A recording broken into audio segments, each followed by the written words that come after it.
Esselamu Aleyküm ve Rahmetullahi ve Berekat. Möhtərəm müsəlmanlar, qardaş bacılarımız, yadınızdadırsa biz bir neçə gün öncə elan paylaşmışdıq. Balakan rayonu İttala kəndində çayın daşması nəticəsində bir qardaşımızın evi yararsız hala düşmüşdü.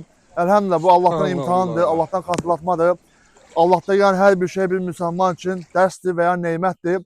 Deməli, çayın daşması nəticəsində qardaşımızın evi su bastı, ev yararsız hala gəldi və qardaşımız məcbur şəkildə məscidə sığındı, məsciddə yatırdı, məsciddə uyanırdı, çünki qalmağa gətirən yeri yox idi. Biz Allah həmd olsun, elan başlatmışdıq, axar sədəqə başlatmışdıq ki, bu qardaşımıza ev tikək. Həmd olsun alimlər ola bilər, bu an Allaha ki, bir olduq və bismillah, evin təməlini qoymağa başlamışıq. Həmd olsun Allaha və inşallah ki, burada qardaşımızın edəcəyi hər bir ibadət, alacağı dəstəmaz, edəcəyi dualar inşallah bizim üçün xeyirli olacaq.